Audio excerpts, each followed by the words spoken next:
ආයිබෝවන් සුබ දවසක් කොහොමද? ඉතින් අද කොහේ හරි යන්න හිතුවා ඉරිදා දවසේ නිමාඩු දවසේ. කොහේ හරි ළඟ තැනකට තමයි යන්න ඕනේ. ළඟ තැනක් තියෙනවා. ඔයාලා ගල් පාලම බලලා දෙනවා. ගල් පාලමක් තියෙනවා මෙතන ඉඳන් කිලෝමීටර් 12ක් විතර ඇති. හරි එහෙනම් අපි යන් ගල් පාලම බලන්න.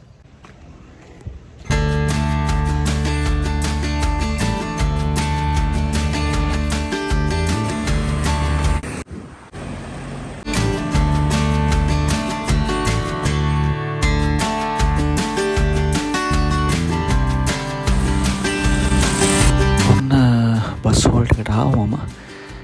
ඇවිල්ලා විනාඩි 40ක් විතර බැලුවා බස් එකක් ආවේ නැහැ. ඉතින් ඊට පස්සේ පික්මි එකක් දාගෙන තමයි මම ටවුන් එකට ගියේ.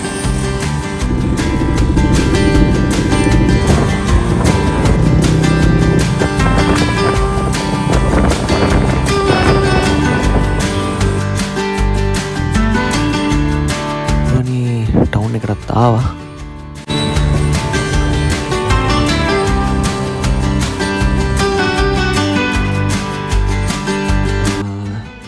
මල්ලොත්තුවය පාලමක් තියෙනවා. මේ පාලම පැත්තේ තියෙන කඩයක් තියෙනවා. මෙන්න මේ කඩෙන් මම තේ එකක් බිව්වා. ඉතින් ඒවා වීඩියෝ කරන්න ගියේ නෑ. ඉතින් ඊට පස්සේ මම මෙතන ඉඳමුත් පික්මි එකක් දාගත්තා. මොකද මෙතනින් ඉඳමුත් කිලෝමීටර් 5ක් විතර යන්න ඕනේ.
ඔන්න යාළුවනි ගල් පාලමට ආවා.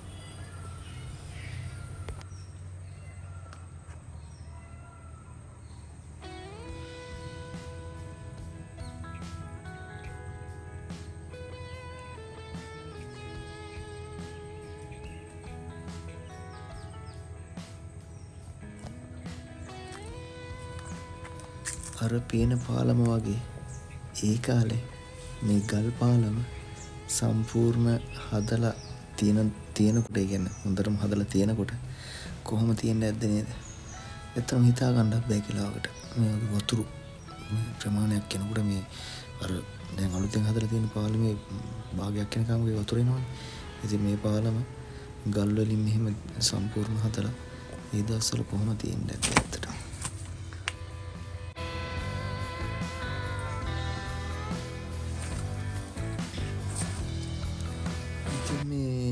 මේ ගල් නිකම්ම තමයි තියලා තියෙන්නේ. කියන්නේ මේ වගේ මේ ඇන ගහලවත් එහෙම මුකුත් නැහැ.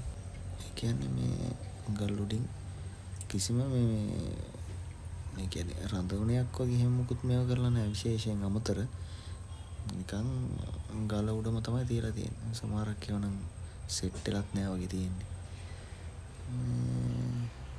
ඉතින් හිතා ගන්න බෑ. සංගමිත්තා තෙරණිය ශ්‍රේමාවතිය මේ පාලම උඩින් රැගෙන ගියා කියලා කියනවා.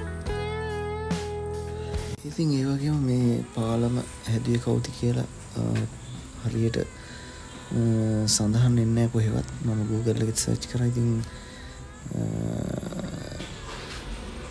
එක ජනප්‍රවාදී කතා තියෙනවා. ඉතින් ඒව විතරයි. ඉතින් විශේෂයෙන් මේක හැදුවේ අහව රජතුමා කියලා එහෙම කොහෙවත් සඳහන් වෙලා නැහැ.